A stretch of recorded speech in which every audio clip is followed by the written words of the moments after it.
4-0, maybe. Uh, 1, 2, 3.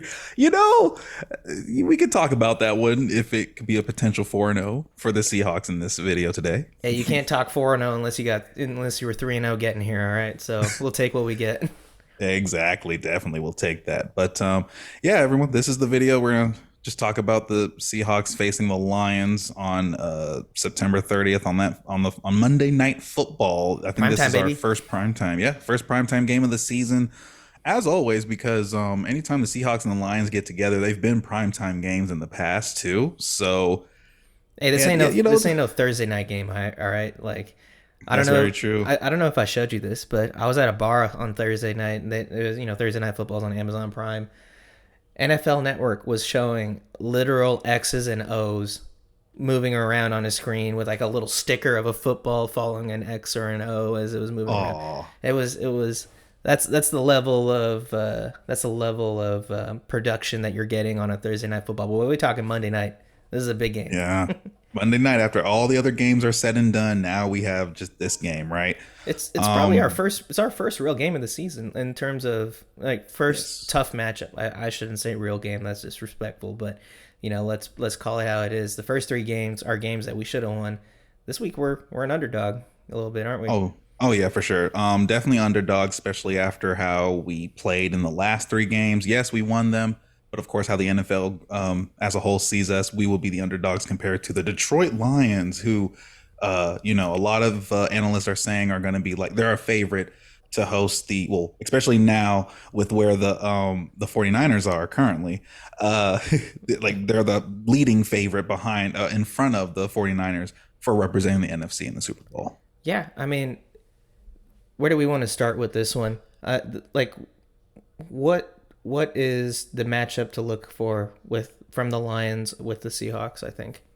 I'm going to have to say, well, actually, it's funny because it's weird because, Jared Goff, right, is about 700, a little over 700 yards, 3 touchdowns, and 4 interceptions on the season, right? That doesn't scream like, man, he must be the one. We have to watch out for him. They do still have Amon-Ra St. Brown. That's still we're going to be testing our secondary. But at the end of the day, it's going to be on the front three or the front four, whoever is on that D line, because they have Montgomery and Jamar Gibbs. And if anyone that watched the game with the Lions and the Cardinals, which I had to not just look at the highlights, I took some extra plays that you don't see in the highlights, and the Lions were getting after them. Did, And behind it was when Montgomery, it was one whole drive where they kept on running with they just Montgomery the kept whole feeding him. time. It's kind of like Yeah, what we because did like with if you can't stop the ball, like if you can't Yeah. stop us running the ball, we're gonna keep doing it again, right? So it's gonna all come back to like what I've been kind of preaching for this season, especially compared to last some seasons. Can we stop the run? Yeah, and you know what that comes down for us though is it's always been you and I were confident in our secondary at least. We know that we Hmm. got some dogs out there, but the Hmm. matchup to watch out for us has always been O line versus D line and D line versus O line. Always going both ways. This is probably the best O line that our D line is going to see. So Yes. you got guys out there like Derek Hall got 2 sacks last week against Miami. Boye Mafe got another Hmm. sack. He was leading in pressures for a little while. Hmm. Hopefully, we have guys like Byron Murphy and Leonard Williams back. I don't think Uchenna Nwosu can come back for this one just yet. I think he's still in IR. Um, Hmm. it would have been. It should be the biggest test for that front seven because we know Jared Goff. He's a play action goat. Like Oh like yeah. as if you let them get that run going and just you can put that little whiff of doubt that they can run the ball on you, then Jared Goff is going to take advantage, and they got weapons. Yeah. Amon Ross St. Brown, being one of them. Hmm. Sam Laporta, he might not. He's the Cyclone, I think. I think he's a Cyclone, or might be a Hawkeye.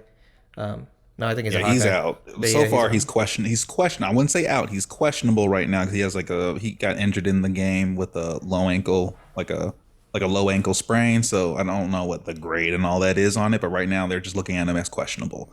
Mhm. Which for now, I'm just have to say that like, hey, that's one less weapon to worry about for now, unless he comes back. If so, then of course they offensively they have all the pieces. They got two I would say they have two good receivers if they're all back. You know, Monroe St. Brown and Sam Laporta. Jameson Williams too. We Um, can't forget about oh, him. that's true. He's like there. He would be like their really good He, slot wide receiver, like, yeah. especially with that speed of his, for sure. If you let him just go off, Hmm. and of course, their two running backs, Lightning and Thunder, and David Montgomery and Jamar Gibbs. Yeah. And They if also we got Tim Patrick too. I yeah, forgot they signed him in the offseason. yeah. I mean, But last week against the Cardinals, only one target for 8 yards. So mhm, not maybe fully integrated in the offense yet. You never know with Sam Laporta. If he's out, then other people tend to step up a little bit. Um, but mhm. he I think is coming off an injury season, so I don't know if he's one to look out for. But this is definitely for the Seahawks defense. You got to be out there, containing that pocket and making Jared Goff make throws that he doesn't want to make. Yeah, I think stop that's the what it comes run. I down mean, to. if you can stop the run, force the throw, and then we're gonna have to. They're going and they have good receivers. Like I said, if even if Amon-Ra St. Brown is the only one, that's the one he's gonna make plays. I wouldn't be surprised if he got close to, if not a little over 100 yards. Not to say that like our defense is bad. It's just because he's that good of a player. You gotta just put some respect where respect is due on that offense with, Jared Goff getting it to his receivers and stuff. Yeah, Although with how they're going so far this year, like they focus on the run a little bit more, but they definitely are basically kind of making a nice balanced offense where if we can get the good run, the pass will flow where it needs to flow. But even still, they got weapons on their offense and even their defense. I would even say some people to look out for, of course. In this case, Aiden Hutchinson. I mean, I'm not sure his last name is Hutchinson. I'm pretty sure his last name's Bosa or something because that guy is an absolute menace. yeah, He makes it look easy. Didn't he? How many he there before he had one before sack in terms of the whole season. That's one thing. In the game with the Cardinals, one sack, four solo tackles, a total of six tackles though for him. He was active out there. I think leading into that game he had 5.5 sacks on the season or something like that. Like he had three He's at sacks and two. six and a half. Yeah, Yeah, yeah. So he had one more first in last week. sacks Yeah, right now. yeah, which is He's leading. after 3 weeks he has 6.5 sacks. Like how Yeah, many do you and think he's going to get against the Seahawks O line, man? I mean, with how our O line's played, I wouldn't be surprised 1 to 3 sacks. I'll give him a range. It's at least one. I'm That's it's good. He's going to there's get at one. least if we can hold. Now, if you're telling me we held him and he doesn't get a sack on us at all in this next game, that is something. I will tell you that because he's really good at what he does. He can intercept the ball. He can play in pass coverage too.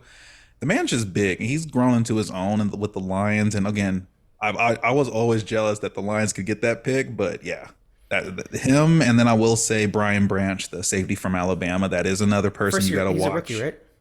Um, this would be his. I think this is his. No, this is his second year. Oh, Second okay. year. Was it Yeah. Kirby Joseph that they just drafted? No, Kirby Joseph was Yeah. 2022 as well. Yeah, they drafted. I think they still drafted for their D line and stuff again. Not necessarily at the safety like that. Hmm. But either way, Oh, I think it was Jack Campbell. I think that Jack Campbell is who they took this year, right? yeah. So they still put some pieces on that defense and that defensive front. It's still vicious. They got Carlton Davis the third. He's doing really well over there. Brian Branch, Aiden Hutchinson. Those like your top three names. Malcolm Rodriguez. The only reason why I know his name is from Hard Knocks, and he had a sack. He had not a sack, but he helped contribute in some of those pressures and stuff like that. But Aiden Hutchinson himself, he had a sack. He had a tackle for loss as well. So again, if we had to say one person on the defense we had to focus on, it'll be Aiden Hutchinson. In Yeah, my, no he'll brainer be right there. number one. Aiden Bosa, long lost Aiden Bosa, Bosa, Bosa hyphen Watt.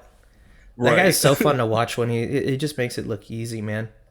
Oh man, he is a tall, like a tall son of a gun on their team too. Yeah. Like the dude's just big. Like he's ridiculous. Like you look at like his height and size and stuff. He's just like ridiculously big. You're kidding me. They're saying he's 6'7". Are he 6'7", 6'7"? 268. If not, I think it's like 6'6". But the way Not he moves like 6'7". he's like 6'3", 6'2". You know, Oh, how he moved against the tackles with the Cardinals. He did a whole spin move and got a sack. That's how he got his sack, off of a spin move. yeah. And this Lions defense is a defense that Kyler Murray was the hottest quarterback coming out of week 2. held him to 200 yards, one touchdown, one interception, 5 yards We got of. some. We're gonna also give respect to Kyler Murray too, because he's Yeah, been balling too. we said it last week. He's looking like rookie year Kyler Murray again. Like Cardinals fans, y'all said some of y'all said you weren't gonna have a team this year. I don't. I think y'all lied. Y'all got an offense low key if it works and it flows. yeah, and they were trying to throw that ball too. Marvin Hmm. Harrison, he was targeted 11 times, only brought down 5 of them with a touchdown. But it's the depth chart might not have first team all pros all over the place, but this defense plays as a unit. They really feed off of Dan Campbell too. I But love Dan Campbell. I ain't gonna lie to you. If we could have him as a head coach too, don't get it twisted. I love McDonald.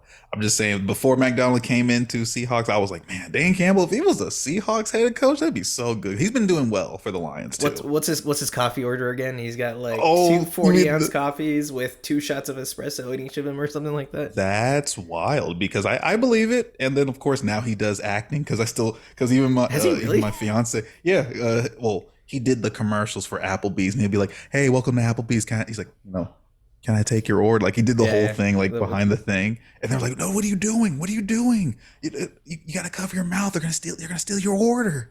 Yeah. Every time we see it, we crack up whenever we see that commercial of him. So hey, he says I'm a head coach and I can also do some acting too. So hey, Yeah. And so we talked a little bit about, I mean, we're not a Lions channel. We'll talk Lions, but we're a Seahawks channel. We talked a lot about what we're looking at, what the Seahawks defense is matching up against on the Lions offense. hmm Let's talk a little bit about the reverse here. We talked about what kind of a menace they have on the defensive line. Let's assume that offensive line can give Geno a couple plays here and there with some hmm clean pockets. We got a lot of weapons out there that we can torch them with. oh I yeah, mean, yeah. Every year we face them, we've utilized DK. We've had, of course, we had K9. K9 was always in the offense, especially those last, I think, 2 times we faced him. K9 definitely had a good game against them as well. Um, Charbonnet just needs to step up. I think he has stepped up. Don't get it twisted. He stepped up in this past game with the Dolphins, but now, like, if he can give us another like 90 plus yard game, 2 touchdowns, and then of course Geno coming in. I'm not saying if Geno wants to throw for 300 plus, by all means, don't please. don't let us stop you. By D- having a good run game and a DK pass has game. had 2 straight weeks of over 100 yards reception. I mean, granted, 2 big plays, a 50-yarder for week We 2. get the hey, we take the yards We take it when we however get we it. can get them, right? And Because so, that's how like all the other receivers, all the other good receivers out there in the league be getting them on them chunk plays. I love getting 70 plus chunk plays, man. oh, Can we have yeah. another one? I'd like 3. Thank you. Oh yes. But like we've talked about it all the time, but assuming they're able to hmm to hold that, give Gino a couple seconds to throw. By the way, I don't know after this past week, but Gino is averaging getting the ball out of his hands like in like 2.4 seconds or something That's good. ridiculous. That's really good because Because I mean, what we had Russ holding the ball for like dear life. and what that does though is it gives your offensive line, it covers for your offensive line, just like holding on the ball too long makes your offensive line look bad, like Russ did for all those years. Um, Getting rid of that ball quick and decisively is huge too, and a lot of that comes from scheming with Ryan Grubb. You know who your first read is. You kind of you do your pre snap adjustments, and you read the defense what they're doing. Um, but yeah, if we're able to give him a couple of clean seconds to pick your poison. Tyler Lockett can still catch the ball. Noah Fant, he arrived last week. hmm Um, Jackson Smith and Jigba, whose last name was giving the commentators fits. I can't remember who it was They can commentating. always say JSN at the Yeah, they end can of the always say day. JSN, but they were just say they were just like making all sorts of blunders with that name. Um, It's the Njigba part. We know what it is. That's throwing them off. yeah, It always gets them every time. They're like Jackson Smith. Exactly. I don't know if I'm allowed to say this one.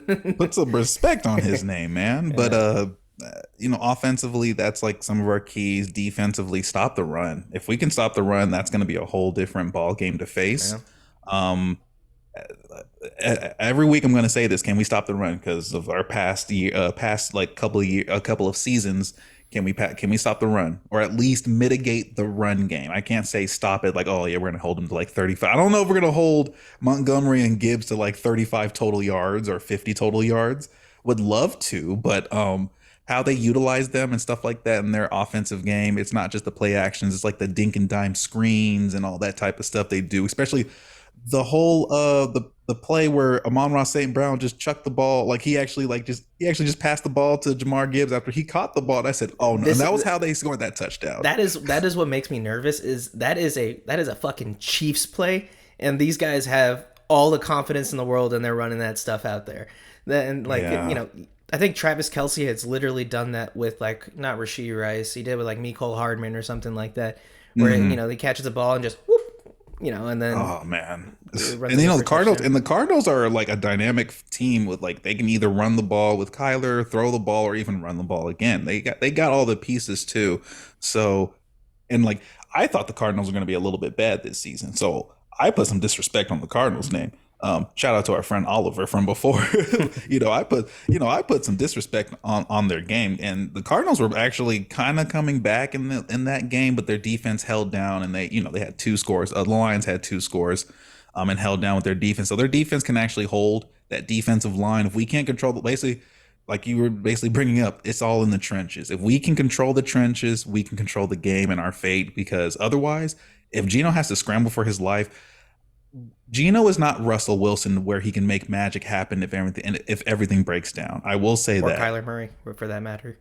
Yeah, Kyler Murray, although he can just like he can scramble around and then he can just throw the ball up and say like Marvin Marvin's Harrison over Jr. this somewhere. He's somewhere he's somewhere out there. That's what he did the one game. So not saying we can't do that, but yeah, like it's one of those ones where let's keep a clean pocket.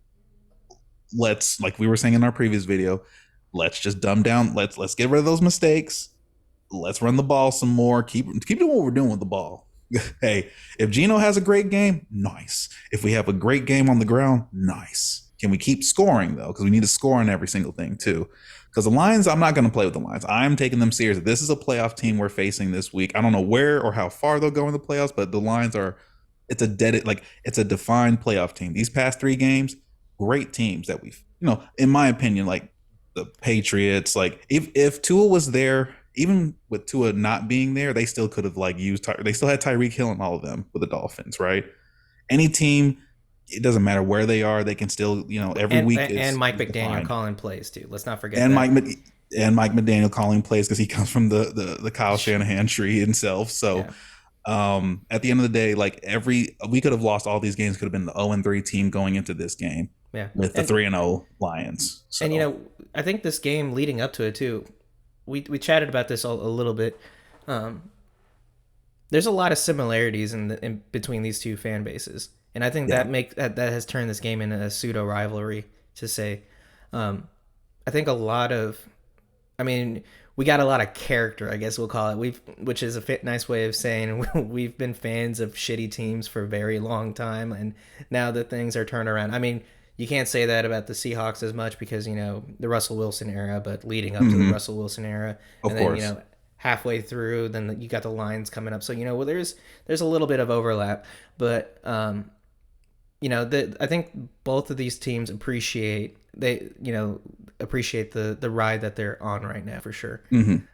So right now, according to Vegas, Lions are 4.5 point favorites. Who you got? I think we're playing at Ford Field. Yeah, at Ford Field, it's tough. We're head I'm gonna ass still though. write out. I mean, come on, we're gonna always say the Seahawks, but this is one of those games where, like, if we took a loss, but it was still like a close one, I would still count that as a win in and of itself. But in terms of who I got, I'm gonna always say Seahawks, man, I gotta say always. Seahawks too. I mean, come on, like it's Because the last two times, even I said, man, I don't know what we're gonna do against them Lions, but it always turns out into a good game yeah. with the Lions each and the last couple of times we faced them. Primetime games always change the I think dynamic they were too. all. I think they were all prime time. Either I think one of them was a Thursday and another was like it wasn't a Sunday night prime time one, but I think it was a Monday night before. If I either way, they were prime time games. One of them was. I can't speak for both, but yeah, I will at least say, hey, I have a lot of respect for the Lions team, but like hopefully we can get a win before. Oh, that would say a lot. Um, So I'm just waiting. I hopefully it's a 4-0. That's all I got. Same here, man. But that's all from us here at Miss Reps. Be sure to like and subscribe, and we'll catch you again next time. Peace.